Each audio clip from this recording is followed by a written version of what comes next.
My son sat there grinning like he had just won the lottery while the lawyer read my ex-wife's will. He looked at me with pure pity, the kind you reserve for a stray dog you are about to kick out into the rain. "You are getting zero, Dad," he whispered loud enough for everyone to hear. "Not a single dime. Go back to your rental." He was right about the rental. He was right that on paper I was just the broke ex-husband. But he was wrong about who was actually in charge. Because when the lawyer read the next sentence, my son's smile vanished faster than his credit score. "My name is Thomas Blackwood. I am 68 years old. And this is the story of how I taught my ungrateful son that the man who builds the bridge is the only one who knows how to blow it up." If you have ever been underestimated by your own family, like this video and subscribe. Let me know in the comments where you are watching from. I want to see how far this story travels. The rain at the cemetery was cold, but not as cold as the look my son Brandon gave me when I tried to approach the casket. He stepped in front of me, blocking my path. "The front row is for family." "Thomas," he said. He did not call me Dad. He hadn't called me Dad in 5 years. Not since he decided that a retired engineer living in a small apartment wasn't good enough for his image as a rising marketing executive. He pointed a gloved hand toward the back of the crowd, past the business partners, past the distant cousins, past the people who only knew Catherine for her money. "You can stand back there by the gate," Brandon said. "Try not to embarrass us.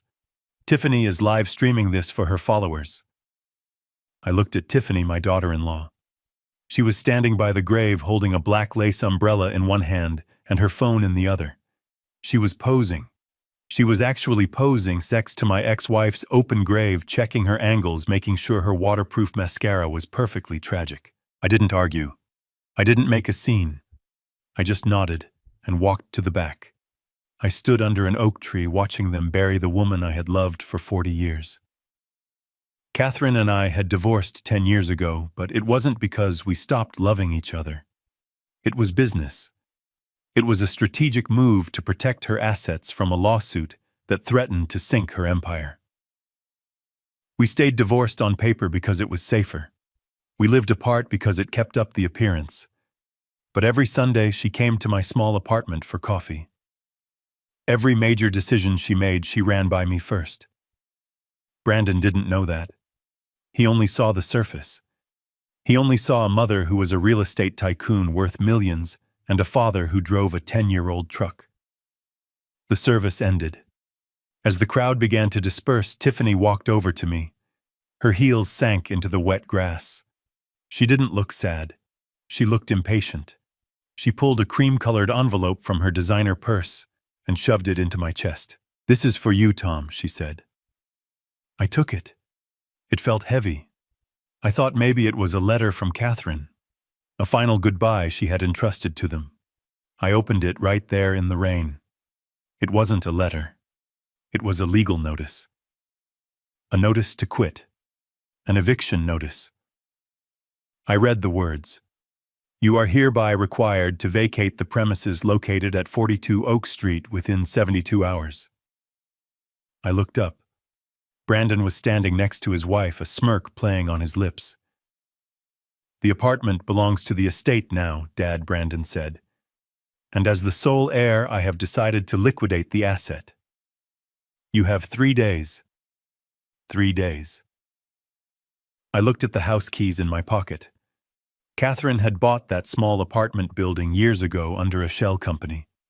She let me live there rent-free. It was our meeting place. "You are evicting me at a funeral?" I asked. My voice was calm. It surprised even me. "We are just ripping off the Band-Aid," Tiffany chimed in. "Besides, that apartment is in a prime location.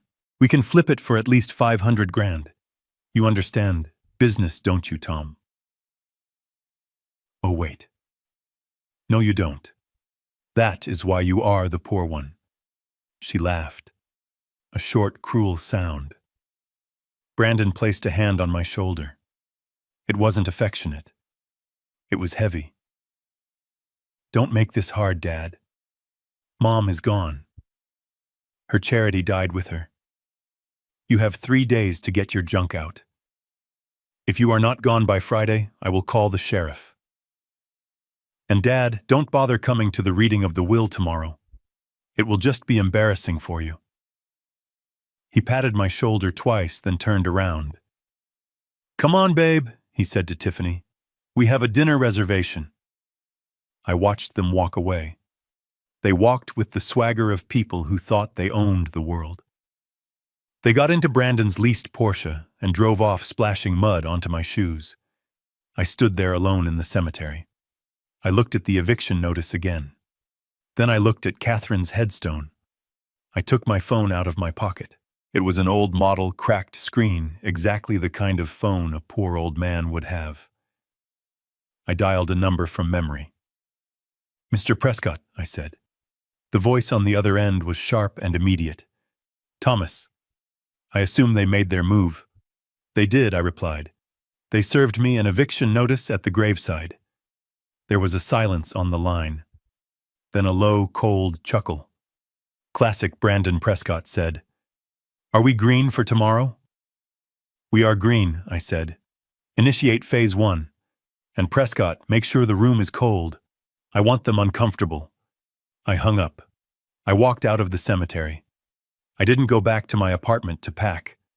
I went to a diner, ordered a black coffee, and sat there for 3 hours just thinking. I wasn't thinking about where I would live. I was thinking about the list of numbers I had memorized. $28 million. That was the total value of Catherine's estate. But there were other numbers Brandon didn't know about. $2.4 million. That was Brandon's gambling debt across 3 different casinos in Vegas and Atlantic City. $450,000. That was the credit card debt Tiffany had racked up buying purses and shoes to maintain her online image. And $100. That was the IQ limit they both failed to reach. They thought they were predators. They didn't realize they were just termites chewing on a foundation that was about to collapse on top of them. The next morning, I arrived at the law offices of Prescott & Associates. The building was glass and steel towering over the city. I wore my best suit. It was 15 years old, a little tight around the shoulders, slightly frayed at the cuffs. I wanted to look exactly like the desperate, grieving ex-husband they expected. The receptionist didn't want to let me in. Name, she asked without looking up. Thomas Blackwood. She checked her list. I don't see you on the VIP list for the Blackwood estate reading. I am not a VIP, I said. I am the father. She sighed and picked up the phone. A moment later, Mr. Prescott himself came out. Prescott was a shark in a 3-piece suit. He had been Catherine's attorney for 30 years. He knew where every body was buried because he had helped us dig the holes. Let him in, Prescott said. I walked into the conference room. It was massive. A long mahogany table that could seat 20 people. At the far end, Brandon and Tiffany were already seated. They looked like they were at a party. Brandon had a glass of scotch in his hand. It was 10 a.m. Tiffany was scrolling on her phone, her legs kicked up on the chair next to her. When I walked in, Brandon groaned. I told you not to come, Dad, he said. Jesus. Do you have no dignity? You are like a raccoon digging through the trash. I pulled out a metal folding chair from the corner and sat near the door, far away from them. I just want to hear what she wanted, I said quietly. She wanted you gone, Tiffany snapped. That is why she divorced you. God, this is pathetic. Can we hurry this up? We have a realtor coming to look at the mansion at noon. Mr. Prescott sat at the head of the table. He placed a thick leather binder in front of him. He adjusted his glasses. He looked at Brandon. He looked at Tiffany. Then he looked at me. His face was stone. We are here to read the last will and testament of Catherine Blackwood Prescott began. He skipped the pleasantries. He went straight to the assets. The estate consists of the primary residence at 55 Highland Drive, valued at $4.5 million. The vacation property in Aspen, valued at $3.2 million. the vintage car collection appraised at $1.8 million, and liquid assets, stocks, and bonds totaling approximately $18.5 million. Total estate value is estimated at $28 million. Brandon let out a whistle. He clinked his glass against Tiffany's water bottle. 28 big ones, baby, he whispered. We are buying the yacht. Tiffany's eyes were wide.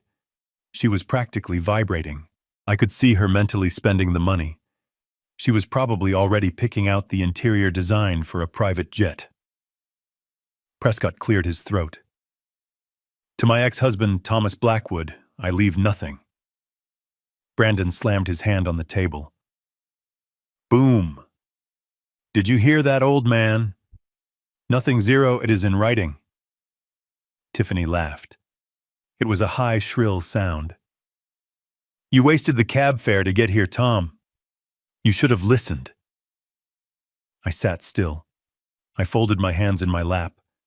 I looked down at the floor, letting my shoulders slump. Prescott waited for them to finish celebrating. He turned a page. The sound of the paper turning was loud in the quiet room. However, Prescott read, his voice raising slightly.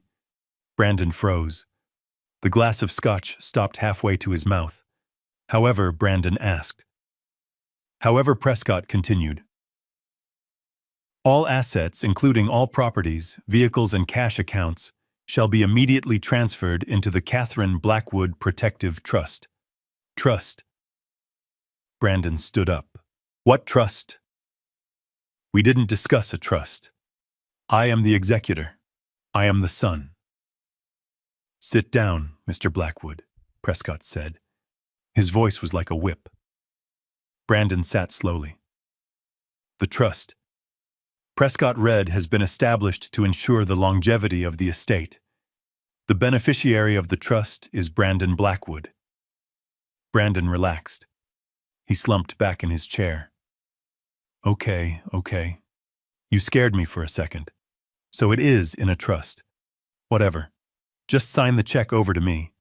How do I access it? You don't, Prescott said. Excuse me. You do not access the trust, Mr. Blackwood.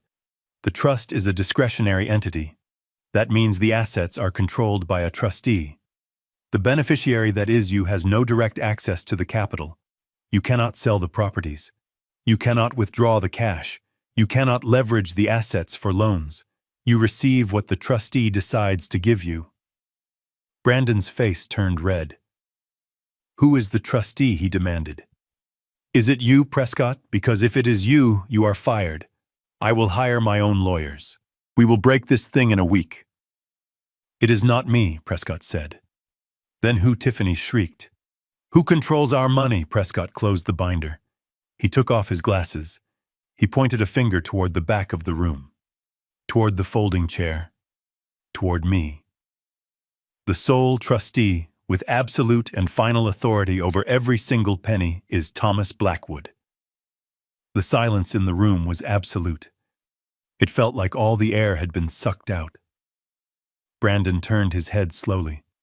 He looked at me. He looked like he was trying to solve a physics equation in a foreign language. Him, Brandon whispered. My dad. The guy who clips coupons for cat food. That is correct, Prescott said. Your father controls the house you are living in. He controls the cars you drive. He controls the bank accounts. If you want a stick of gum, Mr. Blackwood, you have to ask your father for permission to buy it. No, Tiffany screamed. She jumped up. This is a joke. This is a sick joke. He is a loser. He is a broke nobody. Catherine hated him. Apparently not, I said. I stood up. I pushed the folding chair aside. I didn't slouch anymore. I stood up to my full height. I unbuttoned my frayed suit jacket and buttoned it again properly. I walked to the table. Brandon watched me come. He looked terrified. Dad, he said. Dad, look, we were just joking earlier. You know that, right? The eviction thing. That was just stress. Grief. We deal with grief differently. I ignored him. I walked past him. I walked to the head of the table. Prescott stood up and offered me his chair. "Thank you, Arthur," I said. I sat down in the leather chair. It was comfortable. It fit perfectly. I opened the binder. I didn't look at the will. I looked at the second tab. The tab marked liabilities. I put on my reading glasses. Not the cheap drugstore ones I wore around them. My prescription glasses. "Let's see what we have here," I said. I pulled out a document. "Brandon," I said. "It says here you owe $2 million to the Emerald Casino in Las Vegas, and another $800,000 to a private lending group in Chicago. A group that is known for breaking kneecaps, not charging interest." Brandon went pale. How do you have that?" I pulled out another sheet. "And Tiffany," I said. 5 credit cards maxed out. A second mortgage on your parents' house that you forged their signature for." "That is a felony, dear." Tiffany stopped screaming. She collapsed into her chair. "Here is the situation," I said. My voice was hard. It was the voice I used when I managed construction crews on skyscrapers. It was the voice of a man who built foundations that held up millions of tons of steel. "As trustee, I have a fiduciary duty to protect the assets of the trust. Paying off gambling debts and shopping sprees for luxury handbags does not fall under prudent investment." "Dad, please," Brandon stammered. "Those guys in Chicago. If I don't pay them by the 1st of the month, they said they would hurt me. You have to release the funds. It is $28 million. "It is a drop in the bucket," denied, I said. "What request?" denied, I said. "I am not releasing a single cent of Catherine's money to pay for your mistakes." "You can't do that," Brandon yelled. He slammed his fists on the table. "It is my money. It is my inheritance. It is my decision," I corrected him. Brandon's face twisted. It was ugly. It was the face of a spoiled child who had never been told no. He lunged. He jumped over the table, reaching for my throat. I didn't flinch. I didn't move. Before he could touch me, 2 large men in black suits stepped out from the side office. I had hired them that morning. One of them grabbed Brandon by the back of his expensive suit jacket and slammed him back into his chair. "Sit down," the guard growled. Brandon gasped for air. He looked at the guard, then at me. "You brought security to a will reading I learned from the best," I said. "You evicted me at a funeral. I figured I should be prepared." Tiffany was crying now. Not the pretty crying she did at the grave. Ugly crying. Snot and mascara running down her face. "Tom, please," she wailed. "We are family. You can't leave us like this.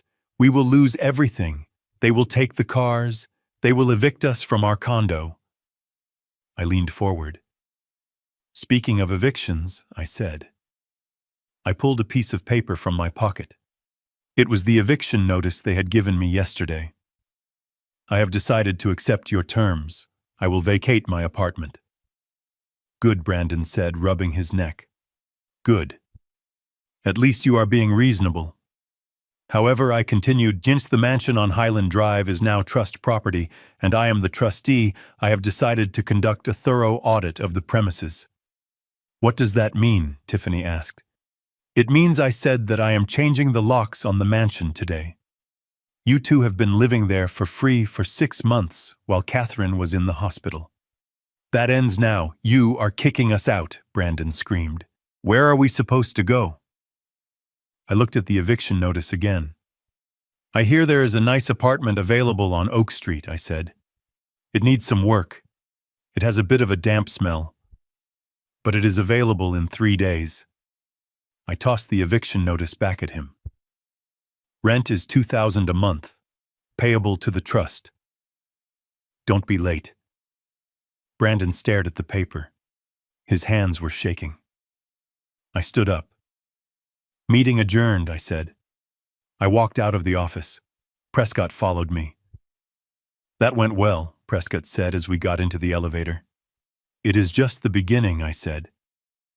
"Brandon isn't going to give up," Prescott warned. He is desperate. Desperate men do stupid things. I know, I said. I am counting on it.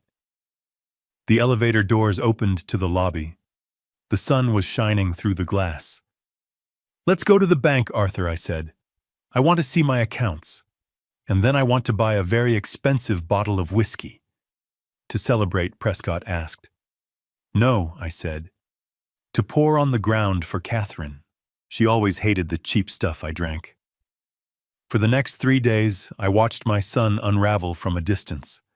I moved into a hotel. Not a luxury one, just a clean place with room service. I needed a base of operations. My phone blew up. 50 calls from Brandon. 20 from Tiffany. I didn't answer a single one. Instead, I watched Tiffany's social media. She went live that night. She was crying, holding a glass of wine. My husband's father is a monster, she told her followers. He stole our inheritance. He is abusing his power. We are victims of a bitter old man. The comments were pouring in. People were sending her sympathy, sending her money. Poor you. That is awful. Sue him. I watched it and drank my coffee. Go ahead, I whispered to the screen. Dig the hole deeper. The next morning, the first legal attack arrived. I was served with a lawsuit. Brandon was suing for removal of the trustee. He was claiming I was mentally incompetent. He claimed I had dementia, that I was unfit to manage $28 million.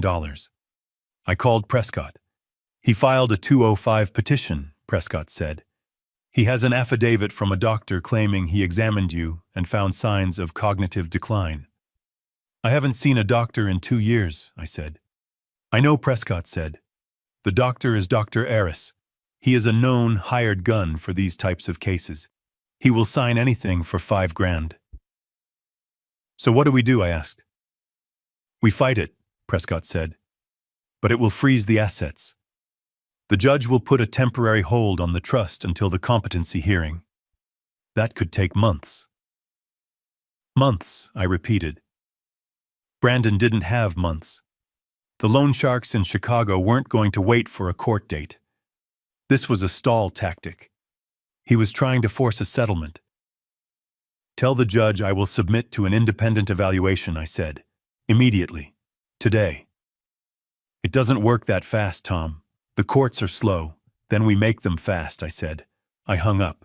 I needed to provoke him. I needed him to make a mistake bigger than a fake lawsuit. I went to the mansion. I knew they hadn't left yet. I knew they were squatting. I pulled up to the gate in a taxi. The gate was locked. I used my key. The electronic code Catherine had given me 10 years ago. It still worked. The gate swung open. I walked up the long driveway. The mansion was a beast of a house. 12 bedrooms, a pool, a tennis court. It was a monument to excess. Brandon's Porsche was in the driveway. I walked up to the front door. I didn't knock. I used my key. I stepped into the foyer. It smelled like stale pizza and expensive perfume. Boxes were everywhere.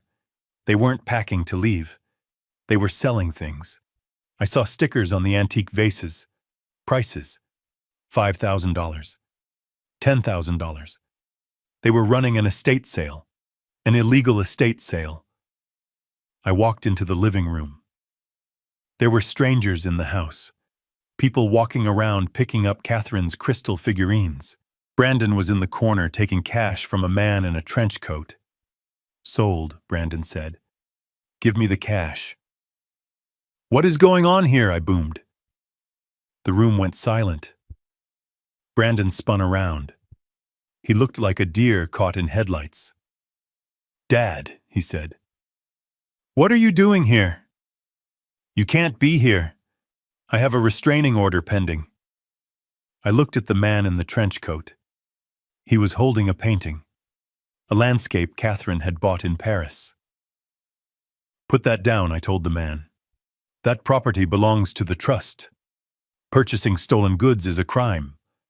The man looked at Brandon. You said this was yours. It is mine, Brandon yelled. It is my mother's house. The man put the painting down and backed away. I am not getting involved in this, he said. He walked out. Other buyers started to leave. They sensed the trouble. Get out, Brandon screamed at them. Buy something or get out, he turned to me. His eyes were wild. He hadn't slept. He looked manic. You are ruining everything, he screamed. I need this money. They are going to kill me, Dad. Do you understand? They are going to break my legs. Then maybe you shouldn't have gambled away money you didn't have, I said calmly. You are enjoying this, aren't you? Tiffany hissed. She came down the stairs. She was wearing one of Catherine's fur coats. It was too big for her. She looked ridiculous. You always were jealous, she said. Jealous of Brandon. Jealous of Catherine's success. You were just the engineer, the worker bee. You couldn't handle being around real success. I looked at her.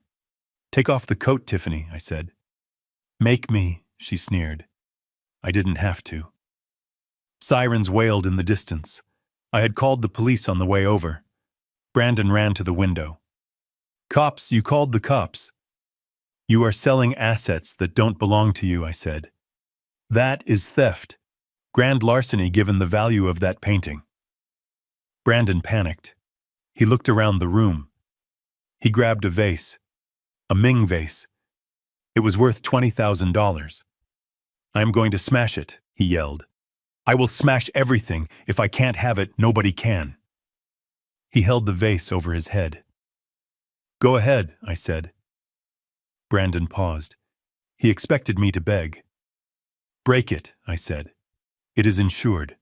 The trust will get the full value, and you will add another felony charge to your record. Destruction of property. Go on, son. Make my day. Brandon's hands shook. He lowered the vase.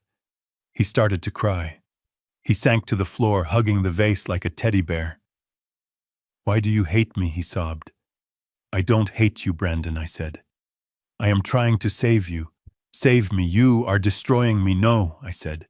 I am stopping you. You have been running on a treadmill of lies for 10 years. You think money is the answer to everything. It isn't. It is just fuel. If your engine is broken, the fuel just makes you burn faster. The police knocked on the door. Open up, police. I walked to the door. I opened it. 2 officers stood there. Mr. Blackwood, one asked.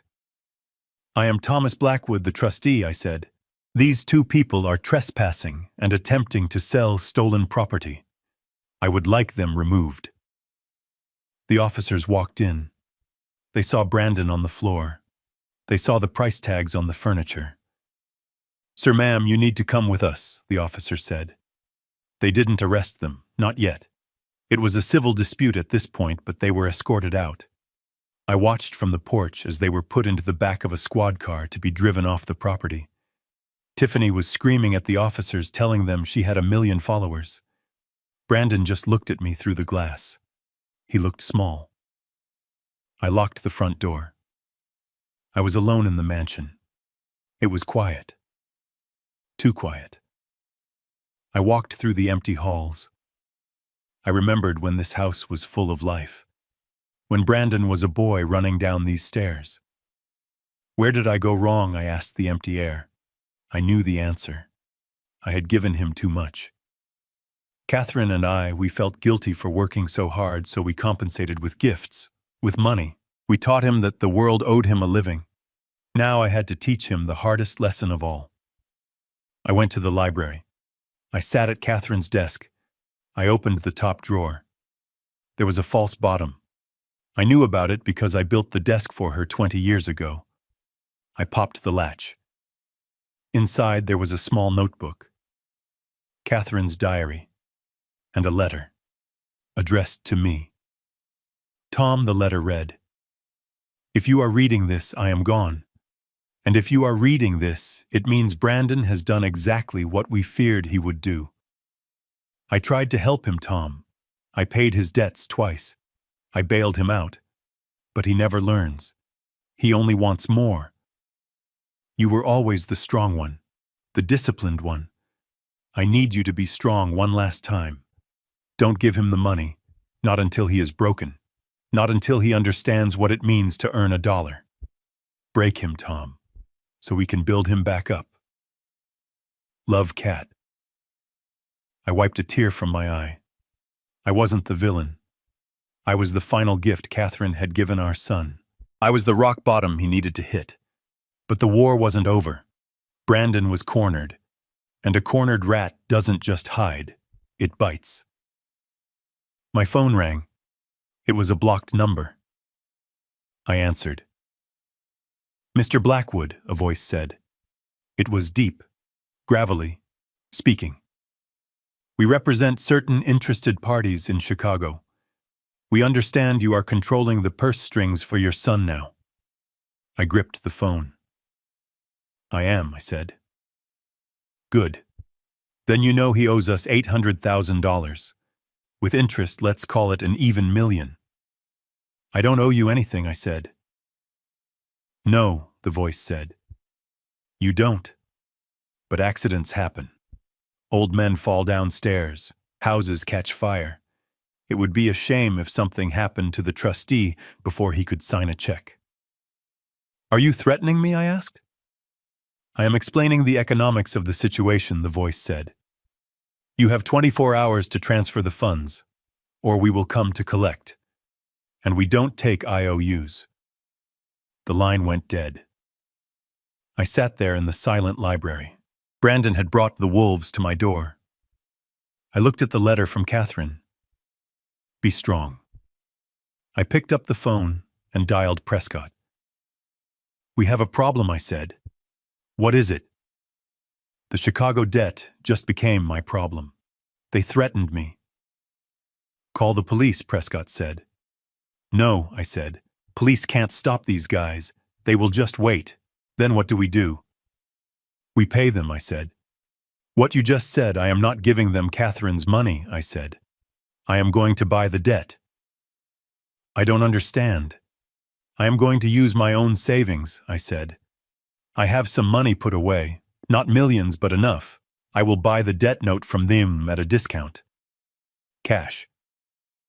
Today. Why would you do that? Prescott asked. Because I said. Once I own the debt, I own Brandon. He won't owe the mob anymore. He will owe me.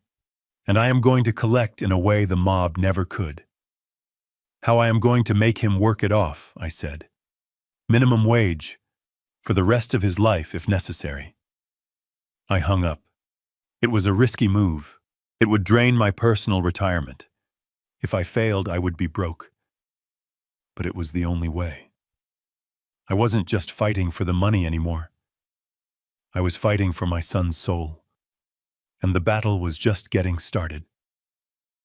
I stayed in the hotel room with the blackout curtains drawn tight. The world outside was bright and loud, but in here it was silent. I needed the silence. I needed to think. My phone sat on the mahogany desk, vibrating every 3 seconds. It wasn't ringing. It was buzzing with notifications. Hundreds of them. Thousands. I picked it up and unlocked the screen. My name was trending. Thomas Blackwood, the monster of Highland Drive. I clicked on the link that had been sent to me by a dozen different numbers I didn't recognize. It led to a live stream. Tiffany was on screen. She wasn't wearing her usual designer clothes. She was wearing a simple, oversized gray t-shirt. She wasn't wearing makeup. Her eyes were red and puffy. She sat on the floor of her parents' cramped living room, hugging her knees to her chest.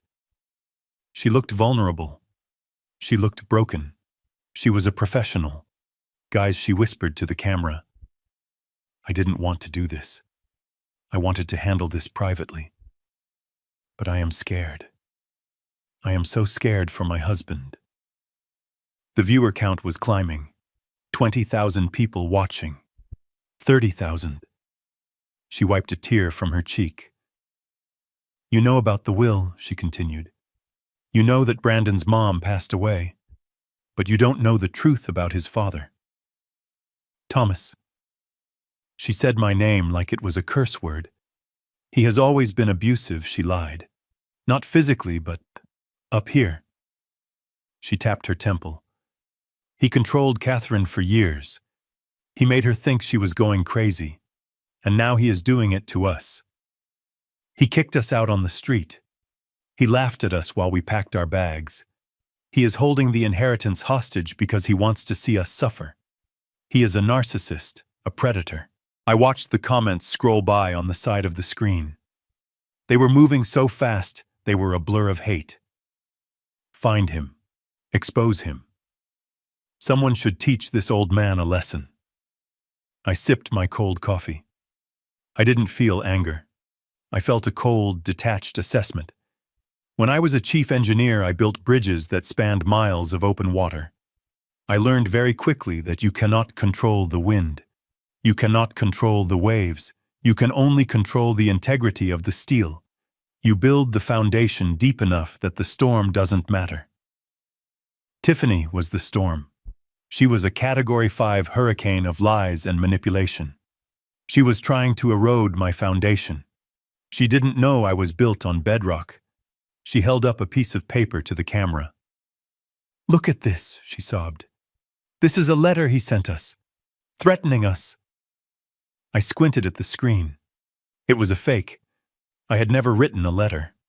I only spoke through lawyers. She had forged it. He said, "If we don't give him half of Brandon's salary for the rest of his life, he will make sure we never see a dime of the inheritance," she cried. "He is blackmailing his own son." The donation link at the bottom of her video was flashing. Money was pouring in. People were donating $5, $10, $50 to the Poor Victims Fund. I turned off the phone. I didn't throw it against the wall.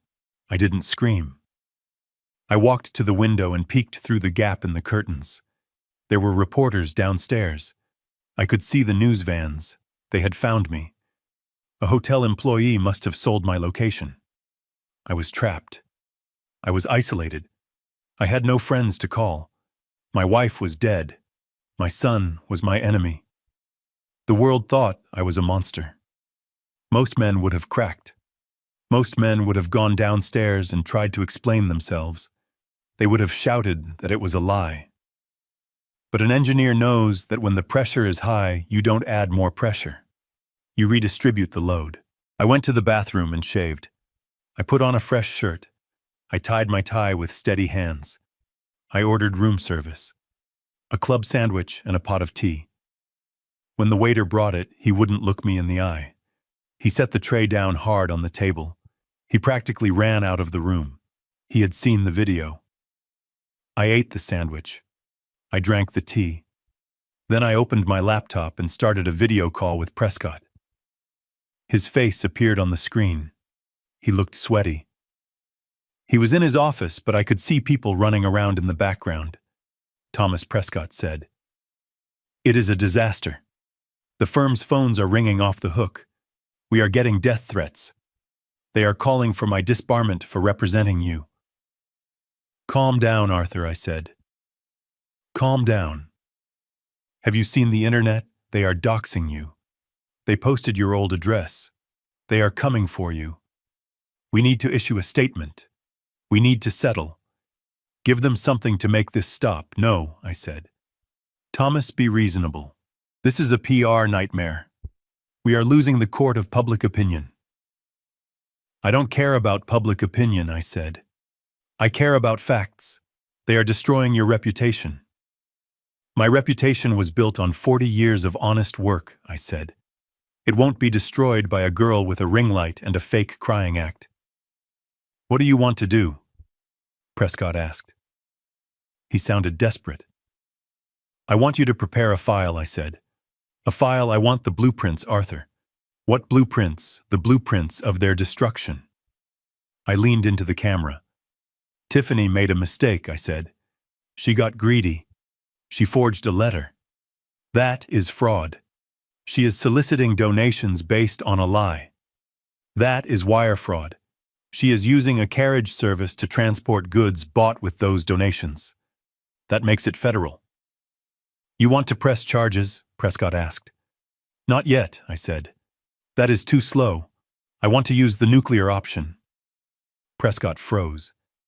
You mean Clause B, I mean Clause B. Thomas, that clause, Catherine put that in there as a failsafe. It was never meant to be used. It will burn everything down. It is time to burn it, I said. But the fallout? Do it, Arthur. Draft the motion and send a copy to Brandon. Just Brandon. Not his lawyer. Not his wife. Send it directly to his personal email. Prescott hesitated. You are a cold man, Thomas. I am a structural engineer, Arthur Ronst replied. I fix problems, and sometimes to fix a building that is rotting from the inside, you have to condemn it. I ended the call. I sat back in the chair. The noise outside was getting louder. I could hear chanting. Hey, hey, ho, ho. The greedy father has got to go. It was catchy. I would give them that. I picked up my notebook. I turned to a fresh page. I wrote down a list of variables. Variable 1, Brandon's gambling debt. Variable 2, Tiffany's vanity. Variable 3, the durability of their marriage when the money runs out. I did the math. The equation didn't balance. The structure was unstable. All I had to do was pull one pin. I looked at my watch. It was 2 p.m. By 5 p.m., Brandon would receive the email. By 6 p.m., the alliance between him and Tiffany would begin to fracture. By tomorrow morning, the mob outside my window would be the least of their problems. I poured another cup of tea. I waited. Patience is a weapon. Most people don't know how to use it. They rush. They react. They explode. I just wait. I wait for the concrete to set. I wait for the steel to cool. And I wait for my enemies to walk into the trap I built for them, thinking it is a palace. The notification on my laptop screen blinked green. It was a read receipt. Brandon had opened the email. I leaned back in my chair in the hotel room, the city noise below me a distant hum. I could almost hear the shout of victory from across town. I could picture it perfectly. Brandon jumping up from the stained couch in his in-laws' house, spilling his drink, screaming that the old man had finally cracked. Tiffany probably grabbed her phone immediately to record a victory dance for her followers. They thought they had won. They thought the public shaming the lies and the pressure had broken me. They thought I was handing them the keys to the kingdom because I was too weak to fight. The email was simple. It was a formal notification from the trustee. In accordance with the beneficiary's urgent request for housing and pursuant to Clause B of the trust agreement, immediate occupancy of the primary residence at 55 Highland Drive is granted to Brandon Blackwood and his spouse. They didn't read the fine print. They never did. They saw the address. They saw the word granted. They didn't ask why Catherine had nicknamed that house the Gilded Cage. They didn't ask why I, a structural engineer, had refused to live there for the last 5 years of our marriage. They just saw a mansion worth $4.5 million, and they saw themselves inside it. The move happened less than 24 hours later. I didn't have to guess. I watched it happen. I had access to the security cameras. I sat in my hotel room drinking tea, watching the live feed on my monitor. It was like watching a reality show about people walking into a minefield. Brandon pulled up in a rented moving truck. Tiffany followed in her convertible. She stepped out wearing oversized sunglasses and a white fur vest, looking up at the house like she was the queen returning to her castle. The house was impressive from the outside. It was a sprawling Victorian estate with stone turrets and ivy climbing the walls. It looked like old money. It looked like power. They walked through the front doors. I switched camera views to the foyer.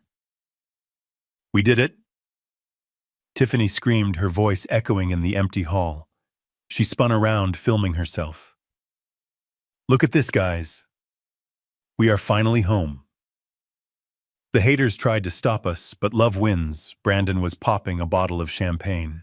To us, he shouted. To the good life. I took a sip of my tea. Enjoy it, I whispered. The temperature is dropping tonight. The first crack in their perfect world appeared 6 hours later. The sun went down and the chill of late autumn settled over the city. That house was built in 1902. It had single-pane windows and stone walls that held the cold like a tomb. On the camera feed, I saw Tiffany wrap her arms around herself. She said something to Brandon. He walked over to the thermostat on the wall and cranked it up. Nothing happened. He hit it again. He fiddled with the dial. I knew exactly what was happening. The boiler in the basement was original to the 1950s renovation. It was a temperamental beast that required a specific sequence of valves to be turned pressure to be checked, and a pilot light that liked to dance in the draft. Catherine had kept a full-time maintenance man just to keep the thing running. I had fired him yesterday. By midnight, they were wearing coats inside the house. I watched them huddle under blankets on the antique sofas in the living room. The fireplace was right there, but they couldn't use it. The chimney hadn't been swept in 3 years, and if they lit a log, they would smoke themselves out in 5 minutes. My phone rang at 1 a.m. It was Brandon. I let it go to voicemail. He called again, and again. Finally, I picked up. "Hello," I said, my voice groggy, pretending to be asleep. "Dad." "The heat is broken," Brandon shouted. "It is freezing in here. You need to call someone." I sat up in bed and turned on the lamp. "I don't need to do anything, Brandon," I said calmly.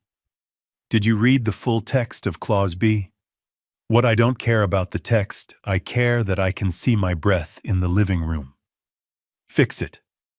Clause B states that upon taking occupancy, the beneficiary assumes all responsibility for the maintenance, utilities, and upkeep of the property. I recited from memory. The trust provides the asset. You provide the care." "You are kidding me," he stammered. "I am not." "You wanted the house. You got the house. It is a historical landmark, Brandon. That means repairs must be done by certified specialists. You can't just call a handyman." "Dad, please.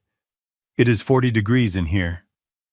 "Then I suggest you put on a sweater," I said, "or pay for the repair."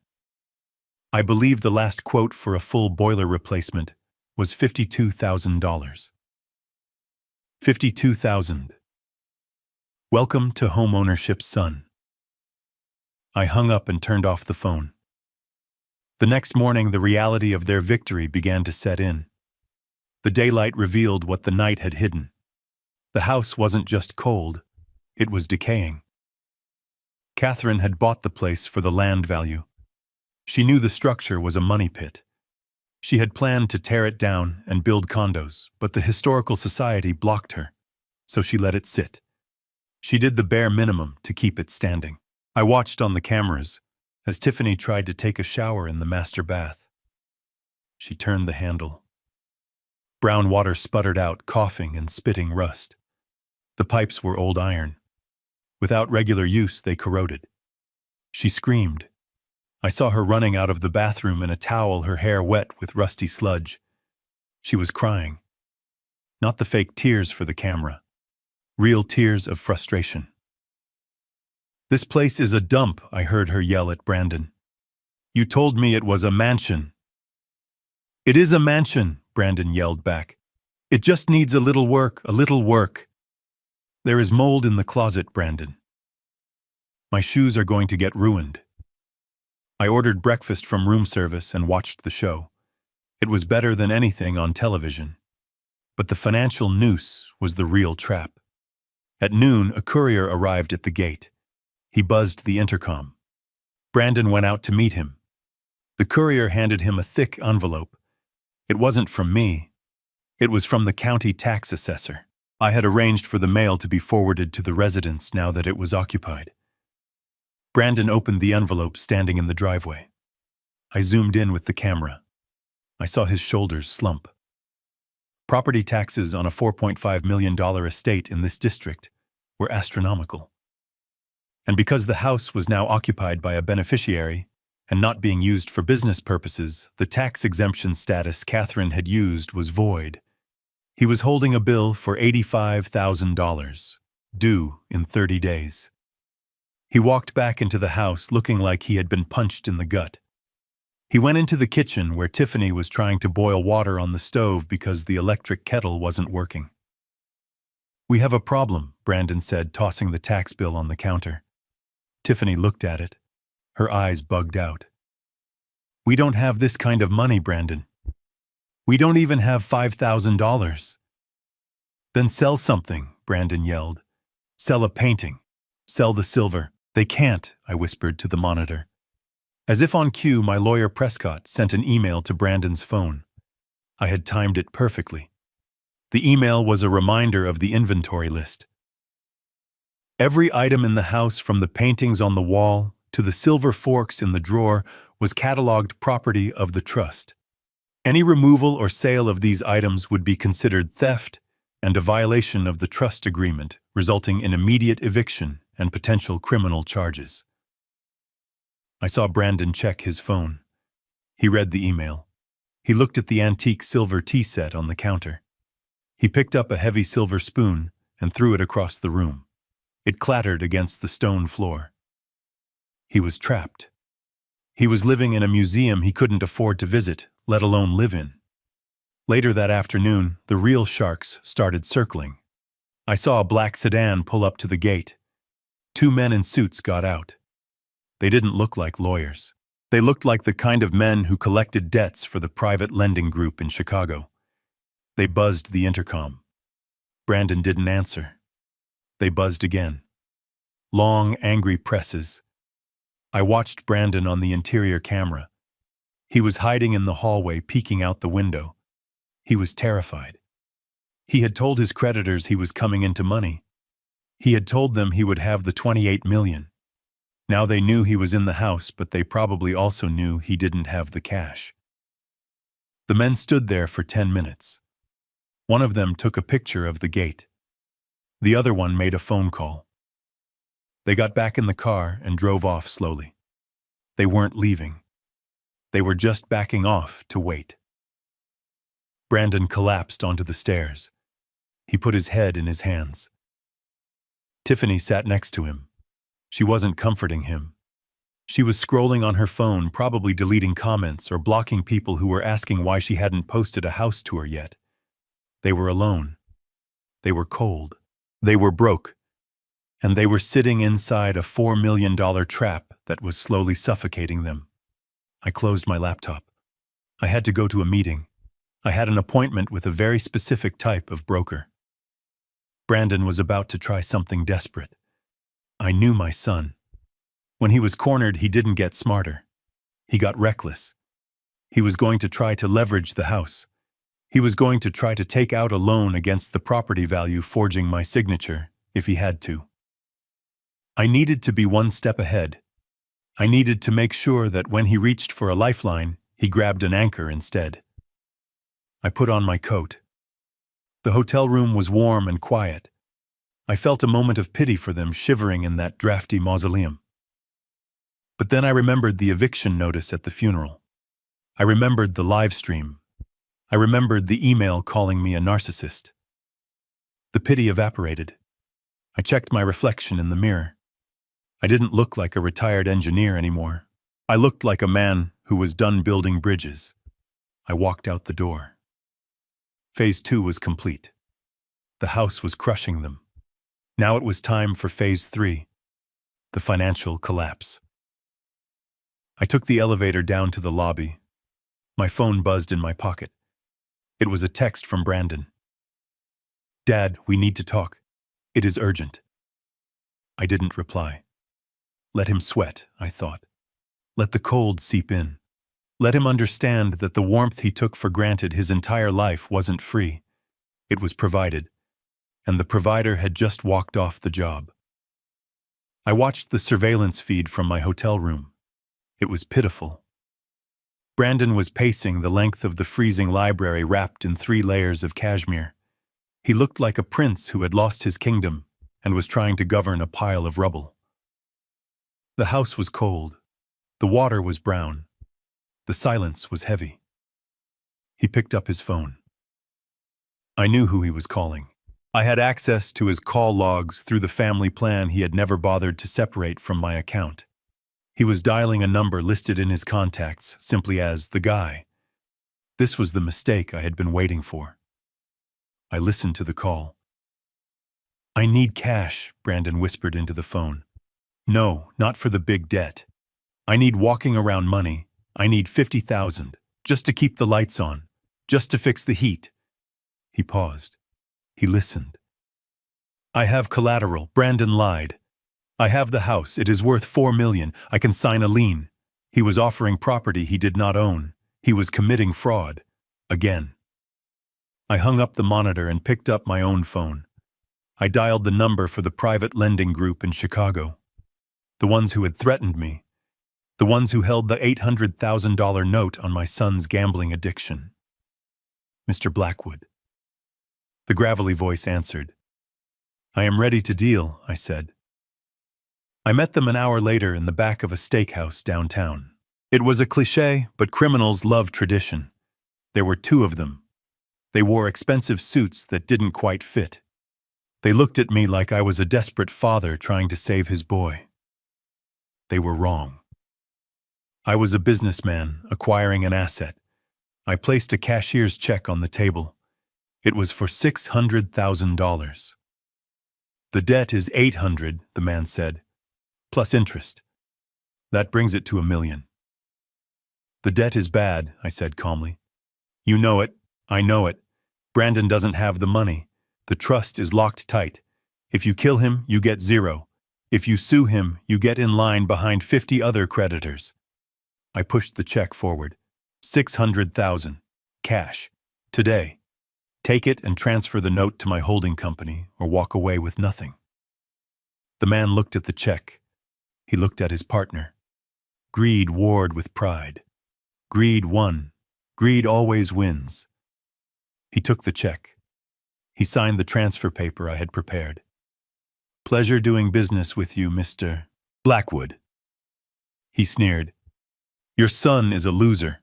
You are wasting your money." "I am not wasting it," I said. "I am investing in his education." I walked out of the steakhouse with the paper in my pocket. I now owned Brandon's biggest nightmare. The Chicago mob wouldn't break his legs anymore, but I had the power to break his spirit. I returned to the hotel and opened my laptop. Brandon had found a local lender for his $50,000 request, a predatory loan shark who operated out of a pawn shop on 4th Street. I saw the email confirmation pop up on Brandon's screen via my remote access. He had agreed to an interest rate of 40%. He had signed a document pledging the mansion's contents as collateral. He was selling Catherine's legacy to buy heating oil and takeout food. I called the pawn shop owner. I didn't use my name. I used the name of my shell company, Ironwood Financial. "I understand you just issued a high-risk loan to a Mr. Brandon Blackwood," I said. "Who is this?" the pawnbroker asked. "I am the primary lien holder on his assets." I lied smoothly. "Your loan is subordinate to mine. If he defaults, and he will default, I will seize everything before you see a dime. However, I am willing to buy your position right now. Full value, plus 5% for your trouble." The pawnbroker didn't hesitate. He knew a bad bet when he saw one. He took the deal. By 5 p.m. that afternoon, I was the sole creditor for every single debt my son had. The gambling debt, the new emergency loan, even the credit card debt Tiffany had racked up. I had bought it all through Ironwood Financial. I sat back in my chair.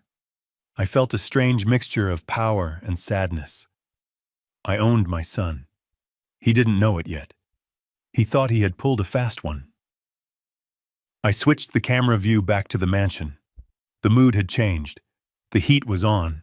The radiators were clanking and hissing, pumping warmth into the frozen rooms. Brandon was sitting on the floor of the living room, surrounded by bags of expensive takeout food. Sushi, lobster rolls, champagne. He had borrowed $50,000 to fix the boiler, and he was blowing the rest on a party for two. Tiffany was laughing. She was recording a video. "We are survivors," she shouted to her phone. "We hit a rough patch, but we are back on top. The haters can't keep us down. They were toasting with my money. They were celebrating with debt they could never repay." I picked up my phone and typed a text message to Brandon. I sent it from an anonymous number associated with Ironwood Financial. "Mr. Blackwood," the text read, "this is a notification that your debts have been consolidated and acquired by Ironwood Financial. Your first payment of $15,000 is due in 48 hours. Failure to pay will result in immediate asset seizure." I watched the screen. Brandon's phone buzzed. He picked it up. He read the message. He dropped the lobster roll. He showed the phone to Tiffany. She stopped laughing. She looked at the camera, realized she was still recording, and ended the stream abruptly. "Who is Ironwood Financial?" I heard Tiffany ask. "I don't know," Brandon stammered. "I don't know, but they bought the Chicago debt. And the pawn shop debt. They bought everything. $15,000 in 2 days," Tiffany shrieked. "We just spent $3,000 on dinner and wine." I watched them panic. They started running around the room looking for things to sell. They grabbed silver candlesticks. They grabbed a small painting. But they couldn't leave the house. The police had warned them. If they were caught moving assets, they would be arrested. They were trapped in a warm house with full bellies, and they were more terrified than they had been when they were freezing. Because now the enemy wasn't the cold. It wasn't the dark. It was a faceless corporation that demanded payment. I closed my laptop. I needed to sleep. Tomorrow was going to be a busy day. I had to prepare the foreclosure papers. I wasn't going to foreclose on the house. The trust owned the house. I was going to foreclose on them. I was going to garnish his wages if he ever got a job. I was going to seize his bank accounts. I was going to make sure that every dollar he touched for the rest of his life went to paying back the debt he had accrued. He wanted to be a big shot. He wanted to live the high life on credit. Well, the bill had arrived, and the collector was his father. I lay in the hotel bed, staring at the ceiling. "Catherine," I whispered into the darkness, "I hope you can forgive me for what I am about to do," but I knew she would. She built skyscrapers. She knew that sometimes before you can build something new, you have to demolish what is standing there all the way down to the ground. Brandon was about to learn that rock bottom wasn't just a phrase, it was a destination, and he had just arrived. The glow of the laptop screen was the only light in my hotel suite. I sat in the dark sipping a glass of water, watching the final act of my son's morality play unfold on the surveillance monitor. The audio from the mansion was crisp. I could hear the wind rattling the old window panes and the frantic tapping of Tiffany's fingernails on the marble countertop. They were desperate. The notification from Ironwood Financial demanding the first payment had pushed them over the edge. They weren't looking for money anymore. They were looking for a way to erase the board. They needed the trustee gone. I watched Brandon pace the library floor. He looked haggard. He hadn't shaved in 3 days. "We have no choice," Tiffany whispered. She was huddled in a blanket, her face pale. "He is going to ruin us, Brandon. He bought the debt. He controls the house. He is going to make us homeless. We have to pull the trigger on the medical option." I leaned forward. This was it. The moment they stopped being greedy children and became criminals. Brandon stopped pacing. He looked at his wife. "Aris wants $50,000 cash," Brandon said. "We gave him the last of the credit card advances. If this doesn't work, we are dead." "It will work," Tiffany insisted. "He drafted the file yesterday. Acute paranoia. Dementia with violent tendencies. He backdated the records to show a 6-month decline. Once the police see the file, they won't even ask questions. They will just take him. And once he is in the facility," Brandon added, his voice gaining strength, "Aris keeps him sedated. We petitioned the court for emergency guardianship. We get control of the trust. We pay off Ironwood. It was a solid plan. Evil, cruel, and highly illegal, but solid. If I were just a retired old man with no resources, it would have worked. I would have woken up in a padded room with no memory of how I got there. But I wasn't just an old man. I was the man who was listening. I picked up my phone and sent a text message to a number I had saved only as medic. "It is happening tonight," I typed. "Be ready." Then I waited. 2 hours later, the knock came. It wasn't a polite knock. It was a pounding. The kind of knock that demands entry. I stood up and smoothed my jacket. I checked the mirror. I made sure I looked calm, rational. I opened the door. The hallway was crowded. Brandon stood in the front. He was putting on the performance of his life. He had tears in his eyes. He was wringing his hands. "Dad, please," he sobbed. "Open the door. We just want to help you." Behind him stood Dr. Aris. I recognized him from the photos Prescott had shown me. He was a short, sweaty man in a cheap suit holding a clipboard like it was a shield. And behind them were 2 uniformed police officers and 2 paramedics with a gurney. "Mr. Blackwood," one of the officers said, stepping forward, "we have received a report that you are a danger to yourself and others. We have a court order for an emergency psychiatric evaluation." I looked at the officer. He was young. He was just doing his job based on the lies he had been fed. "Officer," I said calmly, "I am sitting in my hotel room drinking tea. Does that look dangerous to you?" "He is hiding a weapon," Tiffany screamed from the back of the group. She pushed her way forward. "He told us he has a gun. He said he was going to shoot us, and then himself, he is hearing voices." It was a lie so bold it was almost impressive. Dr. Aris stepped up. He waved the clipboard. "Officer, I am Dr. Aris, the family physician. Mr. Blackwood has a documented history of paranoid schizophrenia and early-onset dementia. He has been off his medication for weeks. He is in a state of acute psychosis. If we don't sedate him now, he could snap." I looked at Aris. "I have never met you in my life," I said. "See," Aris said to the officer, shaking his head sadly. "He doesn't recognize me. He has forgotten the last 5 years. It is the dementia. It is progressing faster than we thought." Brandon stepped into the room. He tried to hug me. I stepped back. "Dad." "Please," Brandon cried. "Just go with the doctor. They will take care of you. I can't watch you suffer like this. You are seeing things that aren't there." I looked at my son. I looked deep into his eyes. I was looking for a shred of hesitation, a flicker of guilt. There was nothing, just cold, hard calculation. He was willing to lock me away in a chemical prison for the rest of my life so he could buy a yacht. I realized then that the son I loved was gone. He had died a long time ago, replaced by this hollow creature. I looked at the officer. "I will come with you," I said. "I don't want a scene." "He is resisting," Tiffany yelled. "He has a knife in his pocket. Grab him." The officers tensed. One of them put his hand on his holster.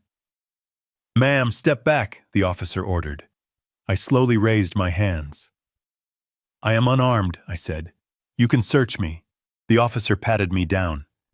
He found my wallet, my phone, and a small notebook. No gun. No knife. "He is hallucinating," Dr. Aris said quickly. "He probably thinks he is holding a knife. We need to restrain him, for his own safety."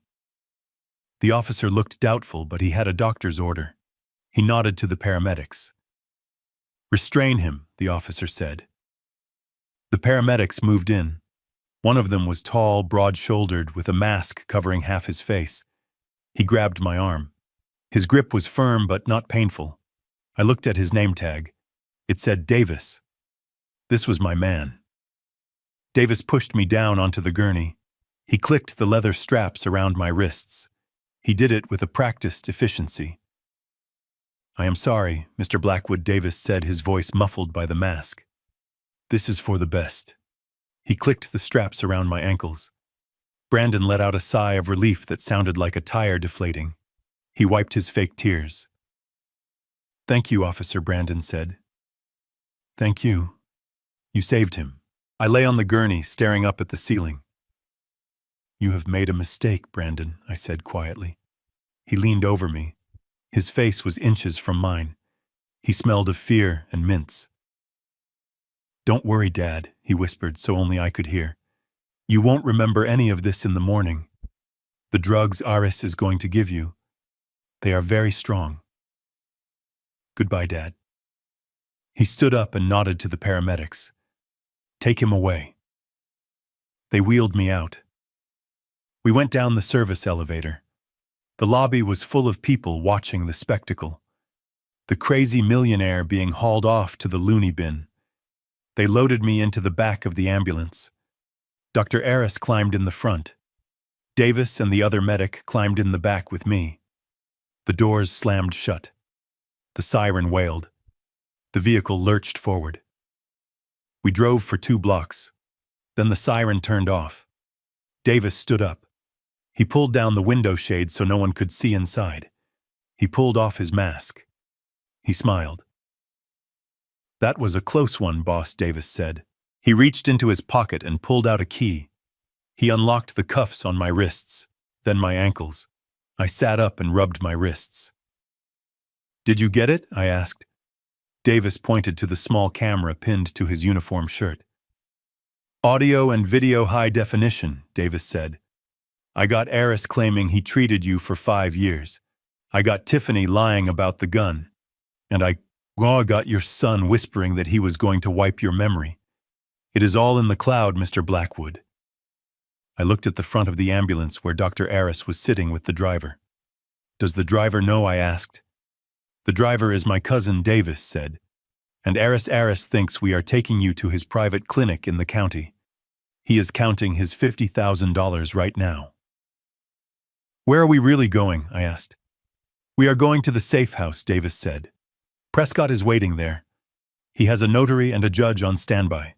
We are going to process this evidence tonight. I looked out the small window in the back door. The city lights were fading. What about Aris? I asked. Davis grinned. He reached for a medical bag. He pulled out a syringe. The driver is going to pull over in 5 minutes for a mechanical check, Davis said. We are going to offer the good doctor a bottle of water. He looks thirsty. When he wakes up, he is going to be in a police precinct with a confession already typed out for him to sign. I nodded. It was ruthless. It was necessary. We stopped in an alleyway. The back doors opened. I stepped out of the ambulance a free man. Aris was in the front seat, slumped against the window, fast asleep. I walked over to him. I took the clipboard from his lap. I looked at the fake medical file he had created. It was a work of fiction, a masterpiece of fraud. I kept the clipboard. It was evidence. Take him to the precinct, I told Davis. I watched the ambulance drive away. I stood alone in the alley. I took a deep breath. My son thought I was strapped to a bed, drooling on my way to a chemical lobotomy. He thought the board was cleared. He thought he had won. He was about to start celebrating. He would start spending money he didn't have. He would start selling assets he didn't own. He would get careless. I pulled my phone out of my pocket. I dialed Prescott. Phase 3 is complete, I said. I am underground. Excellent, Prescott said. Brandon just posted a status update. Heartbroken but relieved. Dad is finally getting the help he needs. He is celebrating, I said. He is Prescott confirmed. He just scheduled an auction. He is selling the estate's antique collection. Tomorrow night. At the mansion. An auction, I repeated. Illegal, unauthorized, and completely public. Perfect, I said. I looked at the city skyline. Let him sell it, I said. Let him gather the buyers, Let him stand on the podium and think he is the king of the world. I will be there, Prescott. Yes, Thomas, get me a mask. I am going to buy some antiques. I hung up. I wasn't just going to stop him. I was going to let him construct his own public execution, and I was going to be the one to pull the lever. The game wasn't over. The trap had just snapped shut, and my son was the one inside the cage. The gravel of the driveway crunched under the tires of the black sedan I had hired for the evening. From the back seat, I watched the procession of luxury cars snake their way up to the mansion. Bentleys, Ferraris, a few vintage Rolls-Royces. My son had certainly managed to attract the vultures. They were the kind of people who smelled blood in the water and came swimming with open wallets, eager to pick the carcass of a dying estate clean before the legal authorities could intervene. I adjusted the silk mask on my face. It was a masquerade theme, a pretentious touch added by Tiffany to make the illegal liquidation of my ex-wife's assets feel like a high society gala. It played perfectly into my hands. To them, I was just another anonymous bidder, a faceless wallet in a tuxedo. To me, I was the executioner arriving for the final act. I stepped out of the car. The night air was crisp. The mansion was lit up like a Christmas tree, every window blazing, music spilling out onto the lawn. It looked alive. It looked festive.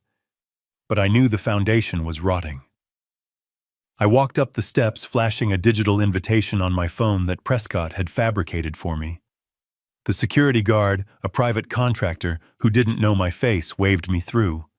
Inside the house I had once shared with Catherine had been transformed into a marketplace. The furniture was pushed against the walls. Display cases had been erected in the center of the ballroom.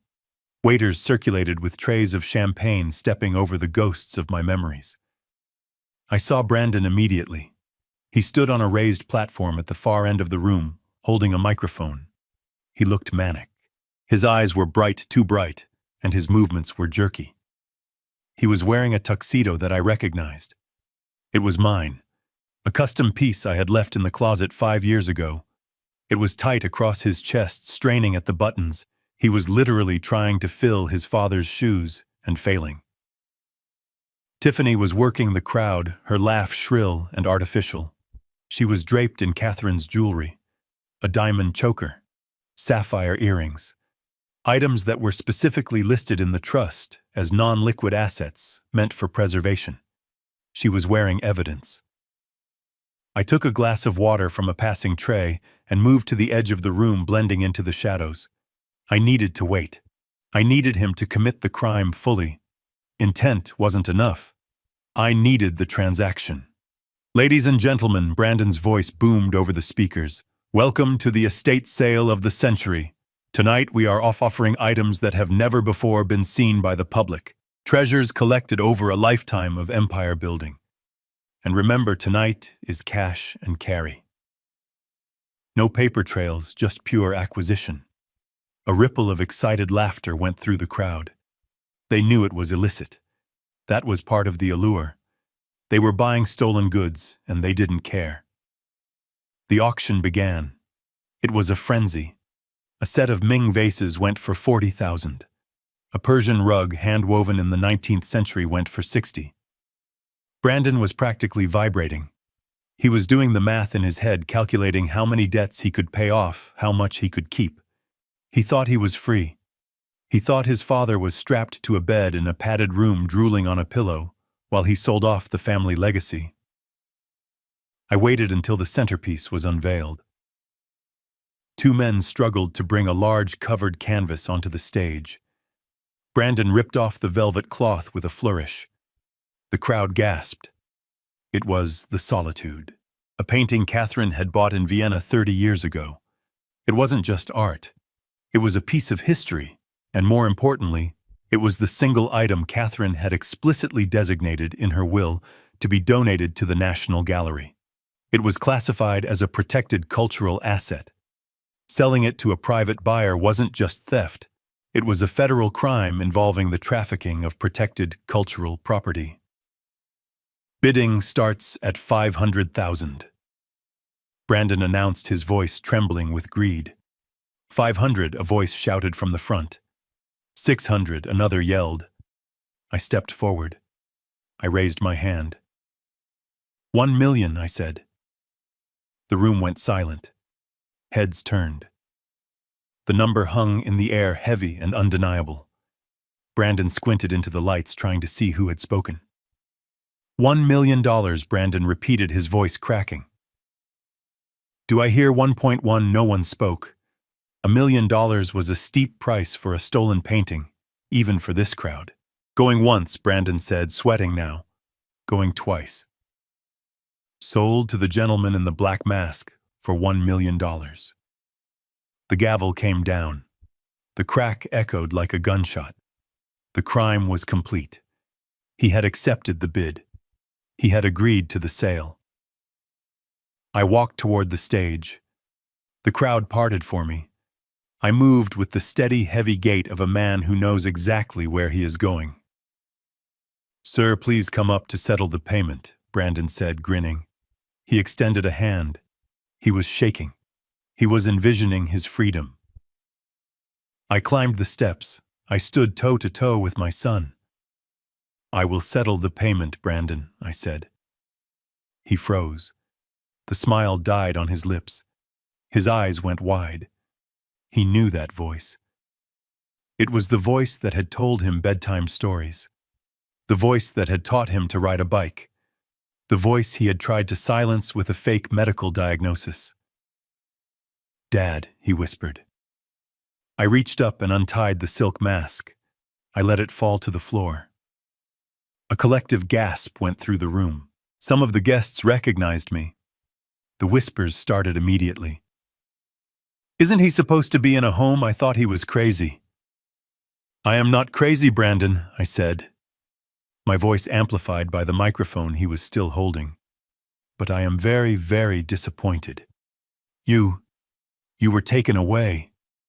Brandon stammered, backing up until he hit the easel, holding the painting. Dr. Aris said. Dr. Aris is currently in federal custody, I said calmly, and in about 30 seconds you will be joining him. Brandon looked around the room, looking for an exit, looking for an ally. He looked at Tiffany. She had frozen near the champagne tower, her face pale as the pearls around her neck. You can't do this, Brandon hissed. This is my house. These are my things. I pulled a document from my inside pocket. This is the inventory list of the Catherine Blackwood Protective Trust, I said, holding it up for the room to see. Every item sold tonight is listed here, and this painting is designated as a National Heritage Asset. Selling it privately is a violation of the National Stolen Property Act. I turned to the crowd. To anyone who purchased an item tonight, I suggest you leave it where it is. Possession of stolen goods is a felony. If you walk out that door with so much as a silver spoon, you will be prosecuted. The panic was instant. The vultures didn't want to fight. They wanted easy prey. They dropped vases. They abandoned rugs. They scrambled for the exits, pushing and shoving to get away from the crime scene. Brandon grabbed my arm. Dad. Stop, he screamed. You are ruining me. I need this money. They are going to kill me. I looked at his hand on my arm. Let go, I said. He didn't let go. He tightened his grip. His eyes were wild. He reached into his pocket. I didn't know if he had a weapon. I didn't care. Suddenly, the stained glass windows at the front of the hall shattered inward. Flashbangs detonated in the foyer. The sound was deafening. Smoke filled the air. FBI. Down on the ground, Prescott hadn't just called the local police. He had called the federal task force dealing with art theft and fraud. The investigation into Dr. Aris and the document forger had led them straight here. Agents in tactical gear swarmed the room. Brandon screamed. He tried to run. He made it 3 steps before an agent tackled him. I watched my son hit the floor. I watched them zip-tie his hands behind his back. I watched him thrash and wail like a child having a tantrum, his face pressed against the parquet floor I had installed 20 years ago. Tiffany tried to blend in with the fleeing guests. She tried to slip out the side door, but an agent was waiting. "Mrs. Blackwood," the agent said, "we have a warrant for your arrest regarding conspiracy to commit fraud and identity theft." They handcuffed her. The diamonds she was wearing sparkled under the tactical lights. I stood alone on the stage next to the painting. The room cleared out until it was just the agents, the suspects, and me. An agent approached me. "Mr. Blackwood," he asked. "I am Thomas Blackwood," I said. "I am the trustee. We secured the perimeter. The suspects are in custody. We will need a statement." I looked at Brandon. They were hauling him up. He was weeping. Snot ran down his face. He looked at me. "Dad, help me tell them it was a mistake. Tell them I didn't know I walked down the steps." I walked over to him. I leaned in close. "I can't help you, Brandon," I said softly. "The trustee has denied your request." "You are a monster," he screamed as they dragged him out the door. "You planned this. You set me up." "I didn't set you up, son," I said to his retreating back. "I just let you be yourself." The heavy oak doors slammed shut. Silence returned to the mansion. I looked around at the chaos. The overturned chairs, the spilled champagne, the debris of a life built on greed. Prescott walked in from the side entrance, flanked by 2 more agents. "It is done," Prescott said. "Is it?" I asked. He nodded. "They are facing 20 years, minimum. The federal charges for the art theft stick hard, plus the fraud, plus the attempted kidnapping regarding your medical committal. They aren't getting out anytime soon." I felt a wave of exhaustion hit me. It wasn't triumph. It was just a heavy gray fatigue. "I need a drink, Arthur," I said. I walked to the bar in the corner.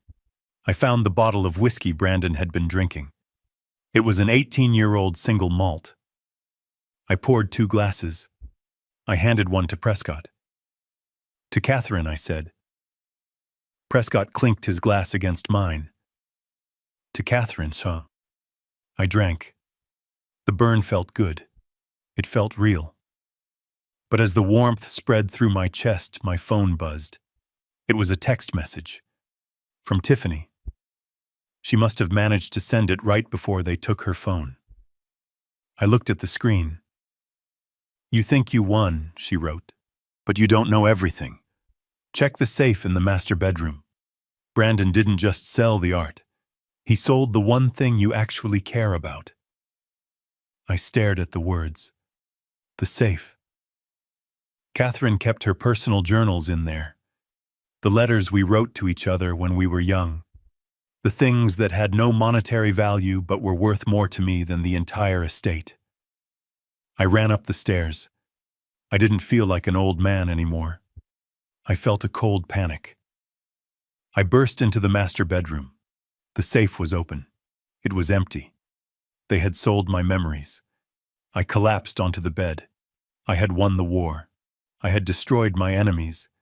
But as I looked at the empty steel box, I realized that in a war between father and son, there are no winners. There are only survivors. And I had survived. But the cost was rising. The silence that followed the raid on the mansion didn't last long. I knew it wouldn't. Federal charges are heavy, but the legal system is a slow beast, and bail bondsmen are always hungry for business. 3 days after I watched my son and his wife being dragged away in handcuffs, they were back on the street. They had surrendered their passports. They were wearing ankle monitors, but they were free. For now. I sat in my hotel room staring at the phone. I wasn't waiting for an apology. I was waiting for the inevitable collapse.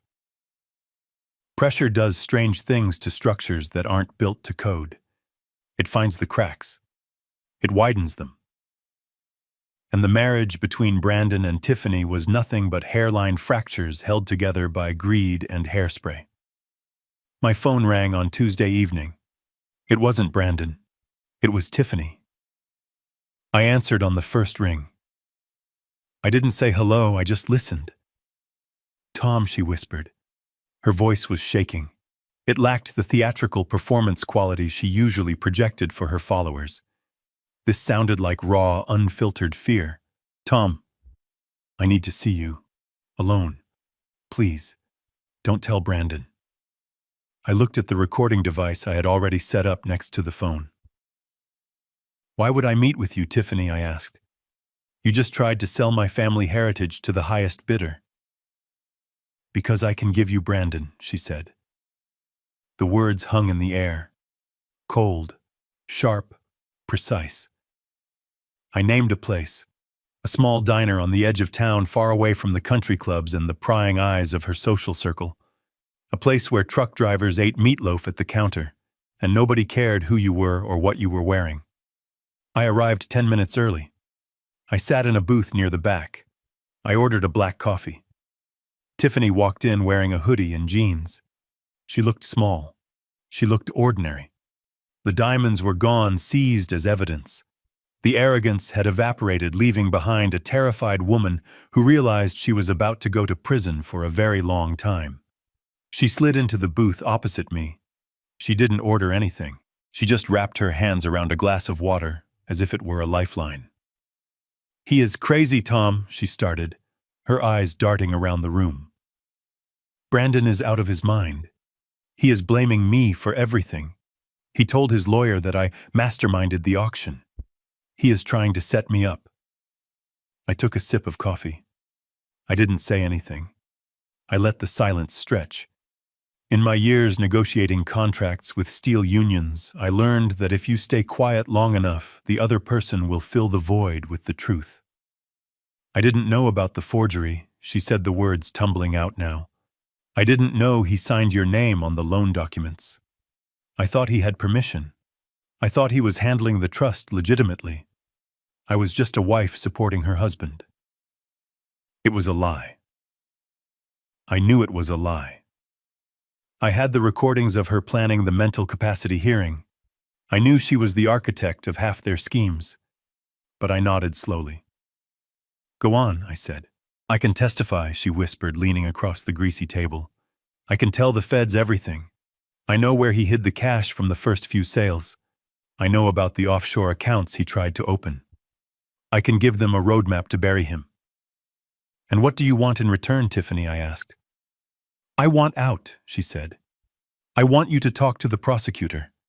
Tell them I cooperated. Help me get a plea deal. And—" She hesitated. The greed was still there, lurking behind the fear like a cockroach in the walls. "And I need money," she said.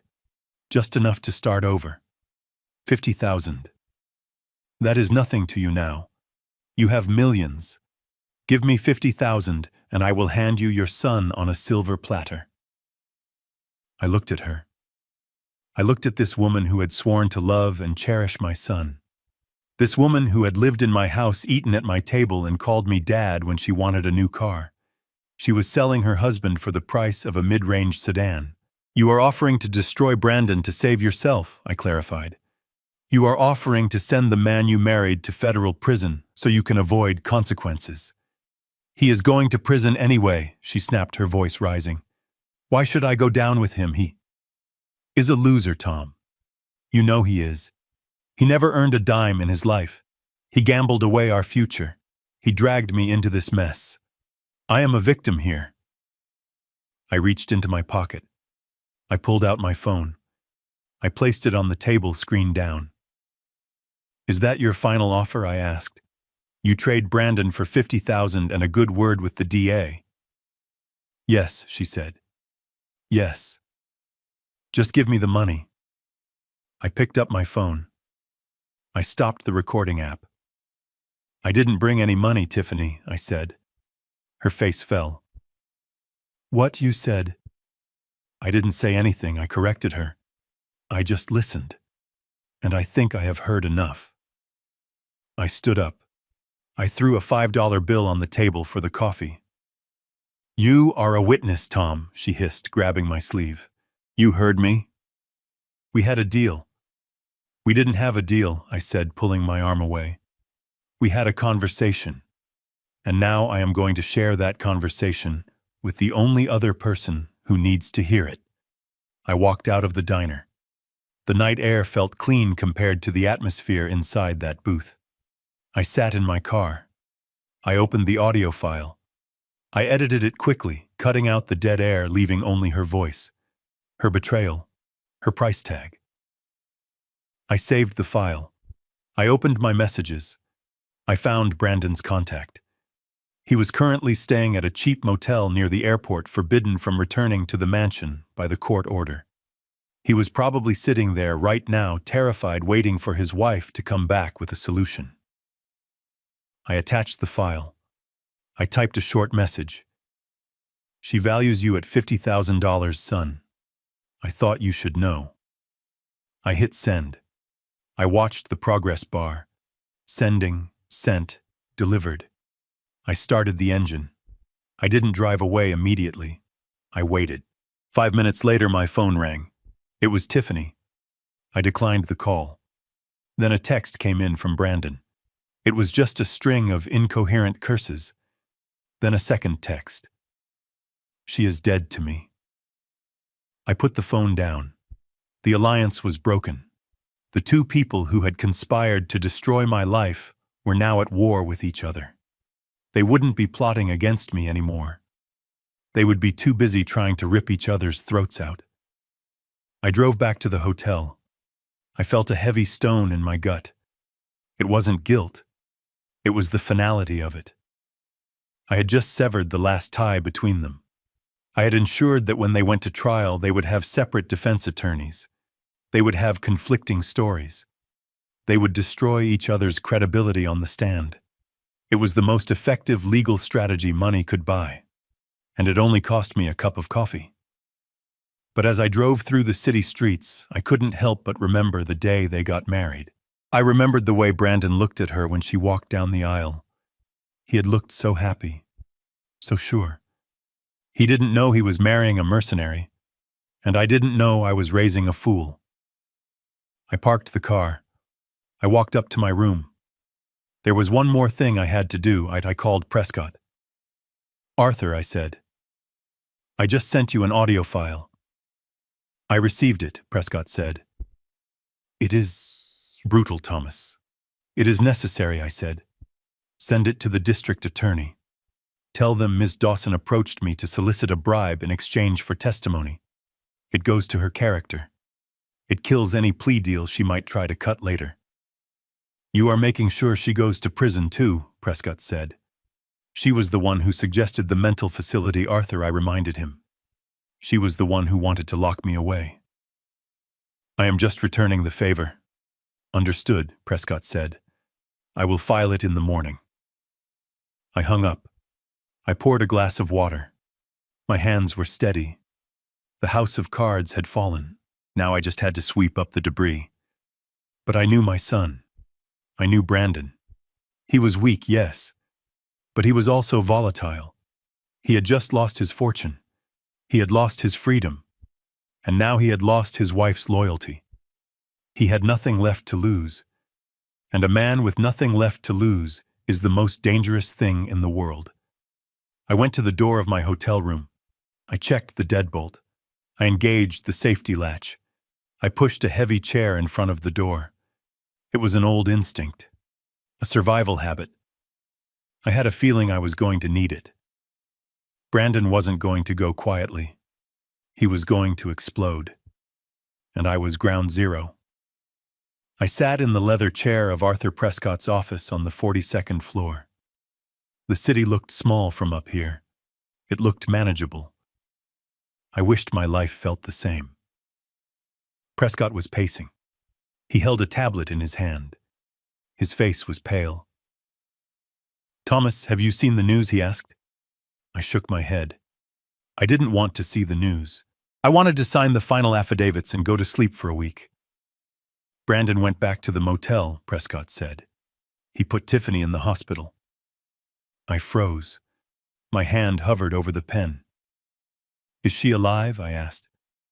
She is in critical condition, Prescott said. Broken jaw, fractured ribs. He beat her, Thomas. He beat her half to death, and then he ran. The police have an APB out on him. He is armed and dangerous. I put the pen down. He isn't running, I said. Prescott looked at me. What? He isn't running, I repeated. He has nowhere to go. He has no money. He has no passport. He has no friends. Then where is he? He is coming here, I said. How do you know? Because he thinks I am the source of his pain, I said. He thinks if he cuts off the head of the snake, the body will stop thrashing. He is coming to finish it.